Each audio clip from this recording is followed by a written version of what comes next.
Does this work? Okay, it's working now. So just before we start all the questions, we just want to introduce ourselves. My name is Samia. I'm the Vice President of the Alopecia Awareness Organization. Tanisha, I'm the president. I'm Johanna, and I'm the Secretary Officer.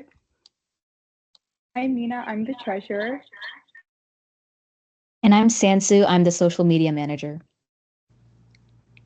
Well, thank you for joining. So we're part of we founded the Alopecia Awareness Organization at UTD. Basically, our club is to raise awareness of alopecia and other autoimmune diseases that are affected by it. So we kind of we're very interested in your story because we heard that you have alopecia and you're such a inspiring figure, being a cheerleader and a dancer. So we kind of just wanted to start off with if you could just introduce yourself and what you do. Perfect.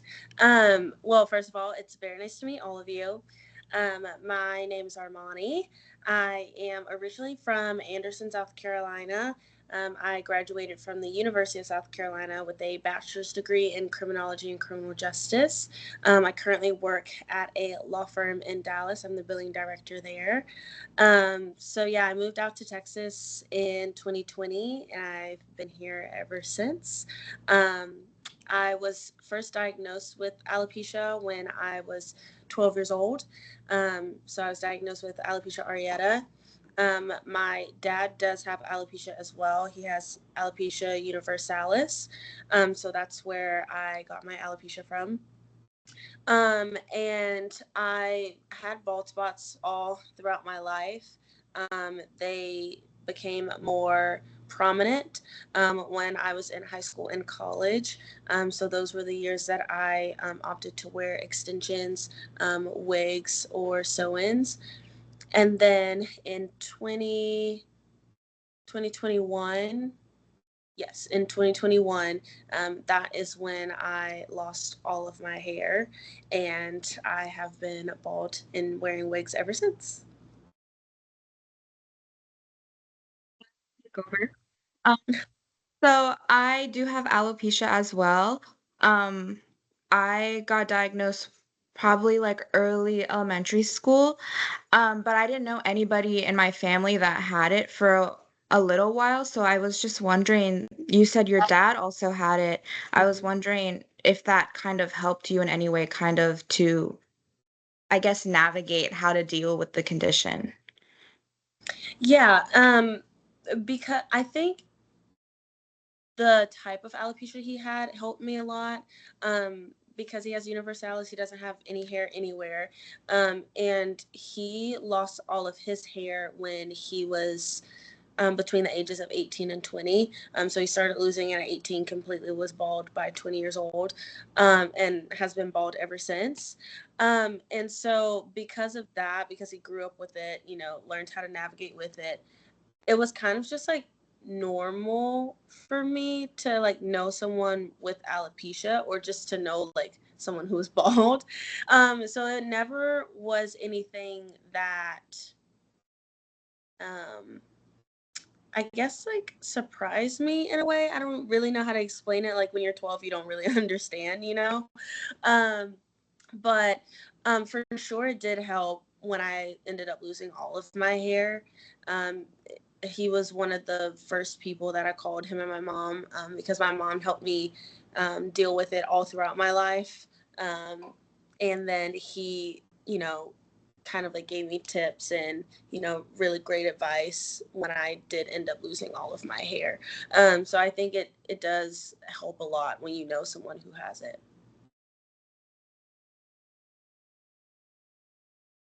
Anyone else have a question? Yeah, I actually have a fun little question, because just to, but the question is, given that you're a cheerleader and a passionate dancer, are there any artists or dance moves that inspire you or any like dance movies? Oh, I've seen every Step Up movie. um, Honestly, if there's a dance movie that's out, I've probably seen it 9 times out of 10. Just because like dance has been my passion. My parents said that I came out of the womb dancing. So yeah, I love every single dance movie. Do I have an artist that inspires me? I mean, Beyonce, she's the queen. Um, I love Ariana Grande. I love just like how, um, just like in tune she is with herself. She's just not afraid to like just be who she is and, not care about like what others have to say. And she's not scared to like stand up for other people as well. So between the two of them, they're some of my favorites. I have a lot, but those are kind of like my top two. Did you grow up dancing or did you grow up cheering? Okay, so I grew up dancing, but I did also cheer um, for like a few years throughout the time that I was dancing. And it's very confusing because in the NFL, we're called cheerleaders, but 9 times out of 10, we're dancers. I think there's only like 2 or 3 teams that actually do cheerleading. So it's a very misleading term. But yes, most of us are dancers. I've been dancing since I was 3 years old. I did competitive cheer for a year, and then I cheered for my for my school in middle school and high school.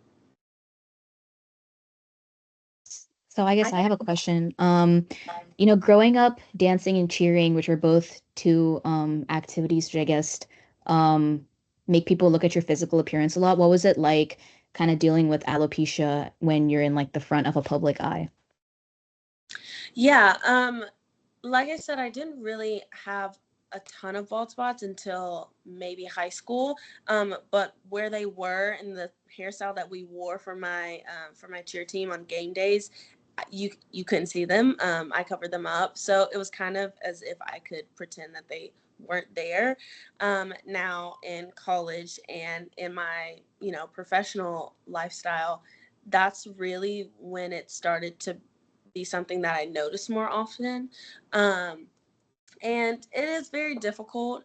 Like you said, it's something where, people look at your physical appearance, especially being a Dallas Cowboys cheerleader, as something that like that's something you have to have in order to like be in that realm, that world or whatever. So I think I've just tried to be like do a really great job of just knowing who I am as a person, and knowing that my beauty comes from the inside rather than the outside.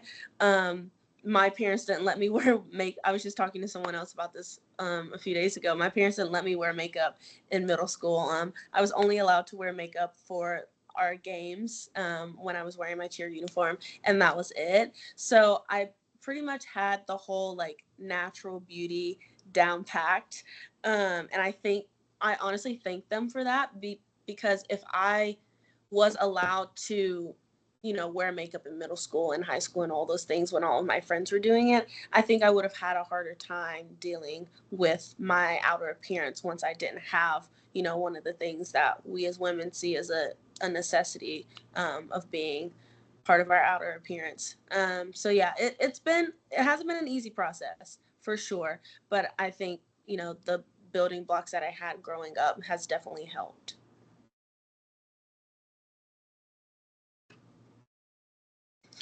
I have another question. Yeah. So I guess my question following up with your family, and I'm happy that your father and your mother were great support for you. How do your fellow colleagues and cheerleaders have supported you through your journey? Yeah, they've been some of my biggest supporters as well. When I first lost my hair, I had um, two really, 2 or 3 like best friends on the team, and I did tell them what was going on, but I didn't really disclose it to anyone else. Um, I don't even think I told anyone else on the team outside of them that I had alopecia. And then once I got more comfortable with myself, I did end up disclosing that information to my entire teammates. And then, we have the campaign, My Cause, My Boots. And every year when we receive our boots from our Lucchese sponsor, we're able to get up and share what our cause is, why we chose our cause. So the first year that I decided to do alopecia awareness for my cause, that's when I kind of told all of my teammates. And from there, they've just been a really great support system, really supportive. Um, I posted a TikTok one time or recently of my teammates tanning my head because they knew that I was not going to be wearing my wig for a game. And they were like, you can't have your scalp and your skin be a different color. And I was like, you know what? That's something that I personally didn't even think about, or honestly didn't even care about. But, just it was just something fun and lighthearted, and I really appreciated them for that. So I do appreciate them, and I talk about them often, about how supportive they have been from the very beginning of when I told them up until now, and continuing to be supportive. And that's just kind of, that's like our rapport. That's the heart and soul of being a Dallas Cowboys cheerleader, is having a good heart, and supporting your teammates and all of those good things, which people don't think that we have, considering it's a team full of 36 women. But I promise you, they're the most supportive, uplifting, beautiful women inside and out. The reason how I found out about you was Samia actually sent me an Instagram reel of you going out on the field for the first time, I think, without your wig on. And I just wanted to know, like, how big of a step was that for you, or how it meant to you, and how you felt just doing that whole thing? Yeah, it was a really big step. Like I said, I had talked about my alopecia with my teammates. Close friends knew. I think I had posted one video on my Instagram story at that point. So it's like, if you saw that video, then that was kind of like, you kind of knew, but it wasn't like knowledge that, oh, there is a Dallas Cowboys cheerleader that has alopecia.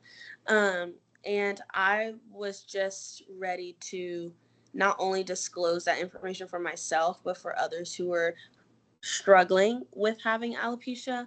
I was a little nervous, mainly because I knew it was such a big stage. It was going to be a big conversation, because anytime you're the first to do something, it always picks up wind, and it goes wherever it goes. I was nervous for, like, some people being mean or having, I don't know, any kind of comments. And then also, people getting the wrong idea that, like, I might have cancer, which some people did think, but it's fine. It got smoothed out in the end. But yeah, I think honestly, all of the nerves and all of the thoughts and feelings that I went through leading up to the moment where I actually stepped out onto the field were absolutely worth it for the topic of alopecia to become such a big conversation that it has become now. So many people have commented on that post, and they're like, oh, like my friend, my cousin, so and so has alopecia, and I love this for her. I'm going to send this to him, and it's not just women, it's men too. So I think because of that moment, it's allowed for the conversation to grow even more. And I love that. And it's such a beautiful thing. So yeah, all of the feelings, emotions were 100% worth it. Okay, so I had a question, not really about alopecia, but you said that you moved to Texas. So you didn't Yes. grow up in Texas, correct? Correct. I grew up in Anderson, South Right. Carolina, went to school in South Carolina, and then once I made the Dallas Cowboys Cheerleaders, I moved to Texas. So I know like Dallas Cowboys cheerleaders for dancers in Texas is like really big. So how did you find out about it? Like what made you want to be like a DCC? Yeah, so I saw the show. They had a show on CMT when I was younger. It was called Dallas Cowboys Cheerleaders Making the Team. So I saw the show when I was younger. I always knew that I wanted to dance professionally, but I never knew quite in what aspect. If I wanted to go more commercial dancing, where you see the background dancers with artists, or if I wanted to do a pro style team. And then my senior year of college was ending right when COVID was picking up. So everything was really shutting down. And I didn't have a chance to compete with my college team for our nationals because of COVID. And I was kind of sad. I knew I wanted to keep dancing, but I just didn't know like what was out there. Obviously, the world was shutting down, so I was like, I just don't think I'm gonna be dancing this year. And then all of a sudden, I'm scrolling through Instagram. I followed the DCC Instagram page. I'm scrolling through Instagram, and they posted that they were going to have virtual auditions that year. And I said, oh, well, that's perfect. I can audition from my house. Sounds great to me. Sent in my video, and I said, hopefully they take me to, training camp or the finals, whatever they're doing. I don't, we didn't even really know what the process was. So yeah, I just kind of sent in my video and said, well, cross my fingers. Hopefully something good's gonna come out of this. And so then from there, that's, kind of how I made the team.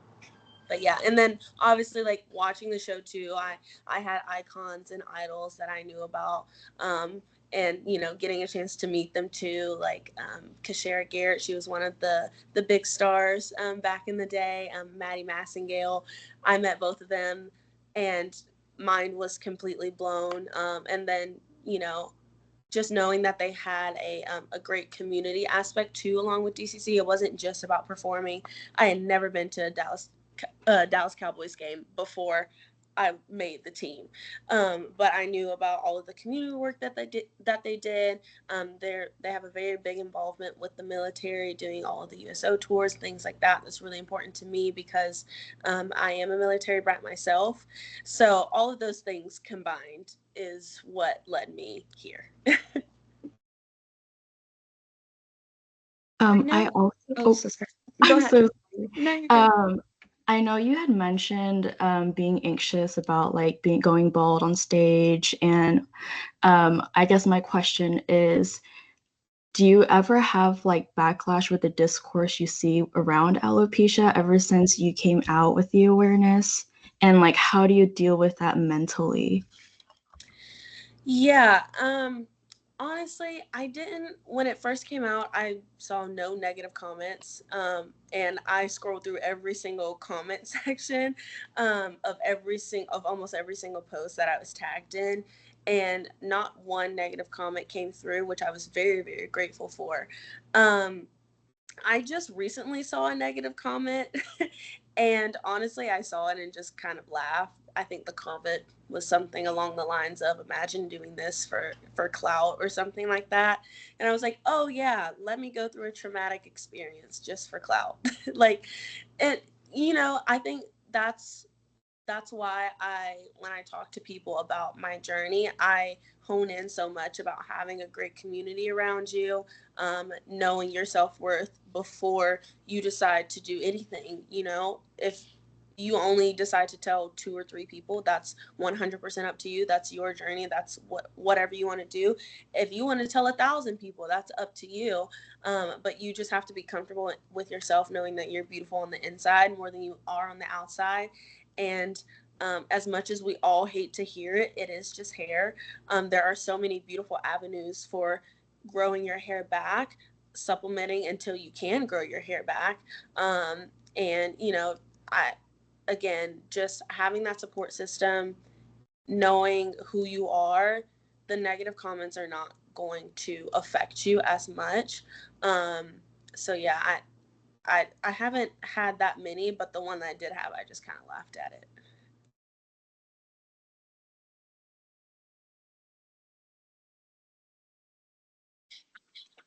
Okay, Not to get go like for it.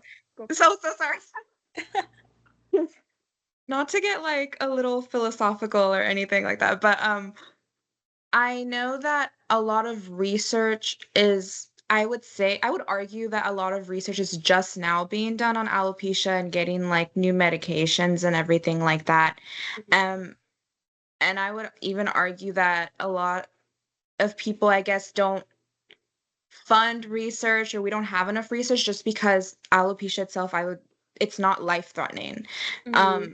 But would you think that like there should be a bigger conversation started on like the mental health aspects of it? Because I feel like, I don't know. I feel like I thought when I was growing up, I thought alopecia was like super rare and nobody had it. But then as I got older and, looking it up and researching, I realized it's not. So I guess I just wanted to hear your opinion on that. Yeah, for sure. I mean, honestly, we need more research about mental health in general. Um, but like you said, there's so many people who have alopecia, but there's also people who have it that don't know that they have it. Alopecia just means hair loss. Whether your hair is just thinning in the front, whether you're getting bald spots, whether you're bald, whatever it is, you have a certain type of alopecia. But yes, definitely the mental health aspect of going through that, especially as women, along with the societal standards that are so not needed in this world anyway. I think it's really important that we have that type of help and have that type of conversation. I think that there are different organizations that are trying to pair more psychologists and therapists with their organization, so that way people do have that avenue of having that conversation. Because I've talked to women who are married who have said, my husband's never seen me without my wig on. So that's just something that we all go through different stages throughout our journey, but sometimes you can't always talk to the people who are close to you, and your support system doesn't have to be your mother, brother, dad, whoever. Your support system can be your second cousin, your therapist, and your best friend, and that can be it. But yeah, the mental health portion of going through alopecia and losing your hair does need to be talked about more. I do agree with you.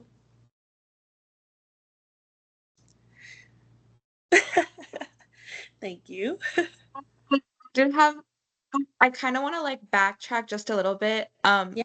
Just because I know Mina brought up like how you didn't grow up here, but I know last year on TikTok there was like this big, I guess like the DCC Thunderstruck routine went like viral, and I saw like everyone doing it, and I just wanted to Yeah. know if you saw any of that, because I thought it Yeah. was so fun. We saw them all. We would like send them to each other. Like, did you see this team did the trend, or did you see this person did the trend? Yeah, we saw all of them. We loved the trend. We tried to hop on too. Um, so yeah, it was a very fun trend. I had a question. Yeah, go ahead. Also, if any of our questions ever feel like you just don't want to answer them, just let us know. We can move on to the next question. Okay. But my question is, I guess, what does your typical day in your life look like? Because I know you're cheerleading, you have your career, and like if you have time for personal time. So if you could just kind of go through that. Yeah. A lot of people on the team say it's like a work balance, because being a professional cheerleader is a job as much as it is a passion. So you work your 9 to 5 job if you have a 9 to 5. And then our rehearsals are in the evening, so our rehearsals start at 7 p.m. So I always pack a snack. And so I normally leave work, go straight to rehearsal.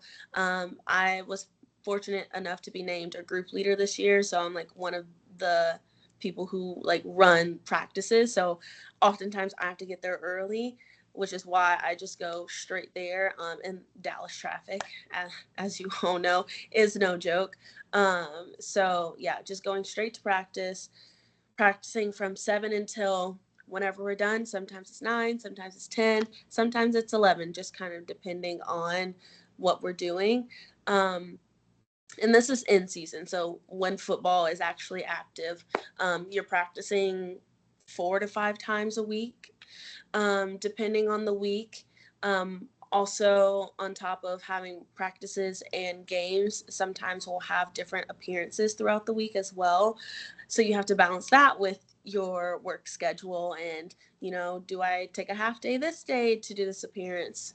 It's not mandatory, but, we we all love to get as much out of DCC as we possibly can. So we all do strive to do any and every appearance that we can. And then sometimes we'll have extra shows. So like we performed with Queen one year, we performed with Casey Musgraves this year. And then we always have our Thanksgiving halftime, which is really, really special. But those practices and those days are really hard and long. We always have a full day rehearsal before that Thanksgiving game. So none of us are at work that day before the game. And then obviously on Thanksgiving, we're at the stadium. Currently it's off season, so we're not going to have as many practices. We have one day a week where we come into the studio and they bring in a different choreographer for us to keep up our skills, hone in some new skills if it's a style that we're not used to taking based off of our past, and then still keeping up with those appearances and things as well. We have more shows where we're like dancing outside of a football game in the off season than we do in season, because football games do take up most of our time. So yeah, there's there's a small amount of wiggle room for a social life, but we try our best to balance it as best as we um, 9 times out of 10 we're just hanging out with each other because we love to celebrate birthdays, we love to celebrate when our friends get engaged. Off season is when everyone gets married, because that's normally when we have time to do that, when you're going to everyone's bachelorette. So it's kind of just like there is no off season for us, really. It's just like a year round thing, which a lot of people don't realize as well. And we're getting kind of closer to the end of our meeting. So my last question to you is that if you could give advice to your younger self, knowing how far you've come, and what would you say? And additionally, what are some big lessons you've learned with alopecia? Yeah. Question or advice to my younger self. I would tell my younger self to build a community a lot sooner than I did, of people that I trusted with disclosing my alopecia to. Like I said, I think I only told like a few people growing up. And then, as I got more comfortable, that's when I started disclosing it more.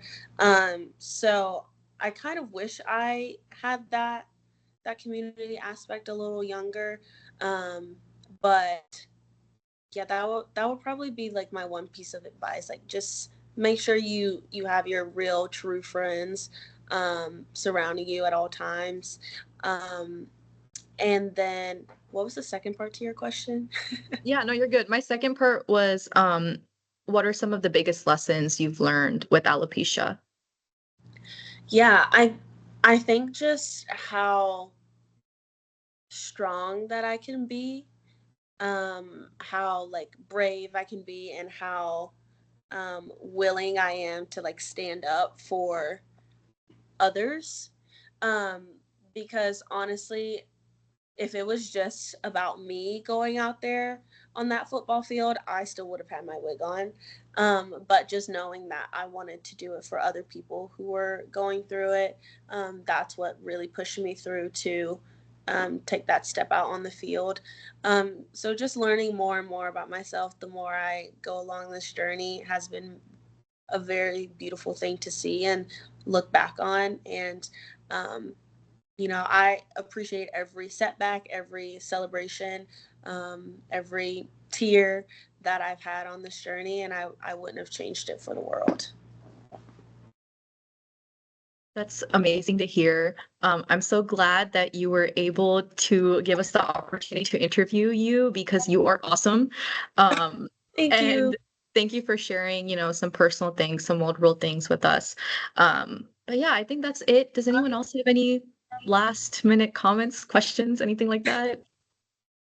I do have one question, like outside of alopecia, Okay. because I'm also a criminology major, and I just wanted to see like what interested you in pursuing that path, and like how that's like influencing you right now, and like what you want to pursue like in general in life. Yeah. I think it was like an English class my middle school one of my middle school years. We were reading, I don't remember the name of the book or anything at all, but I remember it was an English class and we were reading a book for homework, something like that.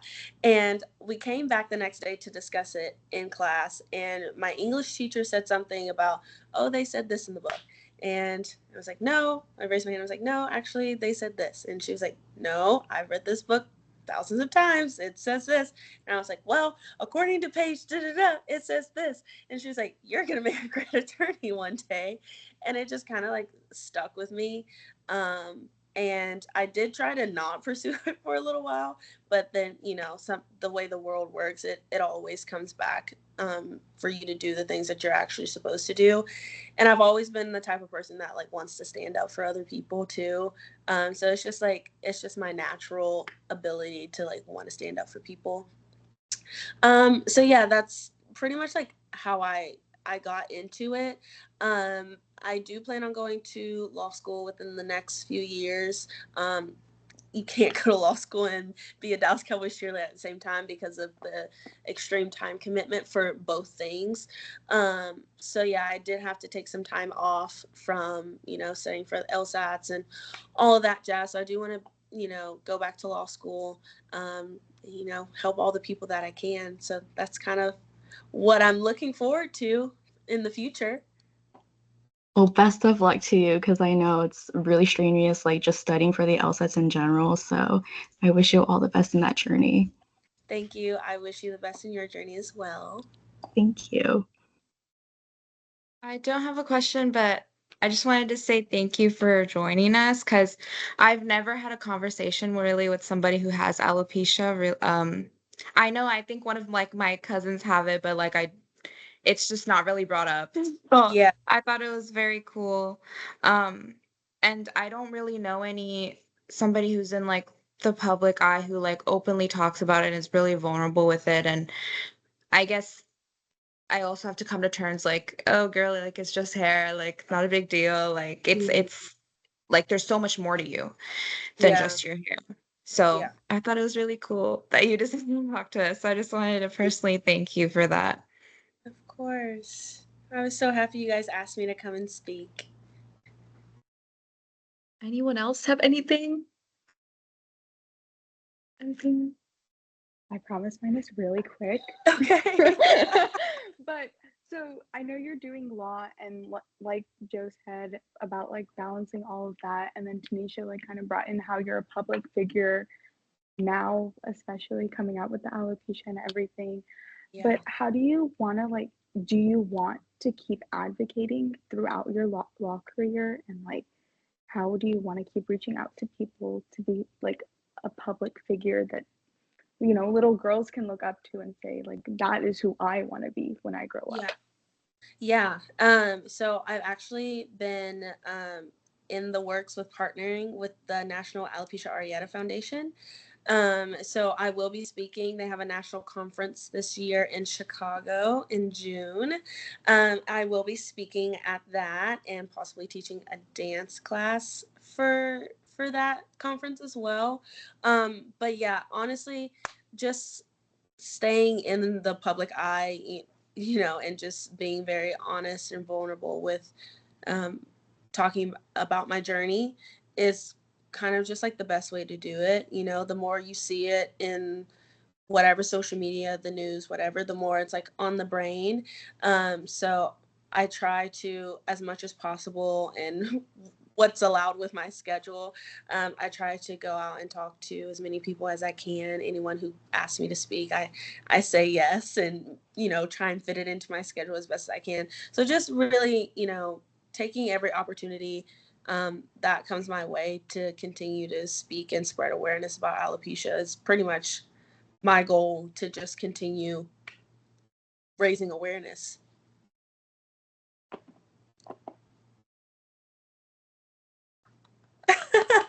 Yes. Okay, I think that is all.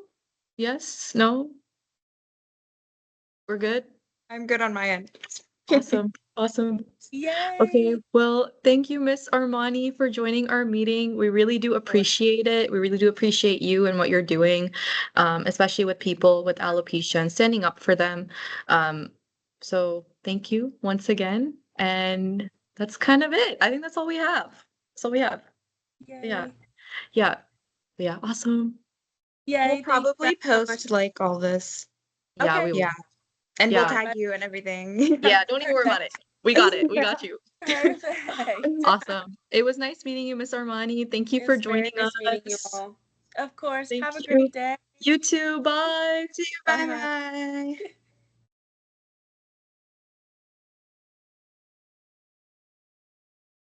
Guys.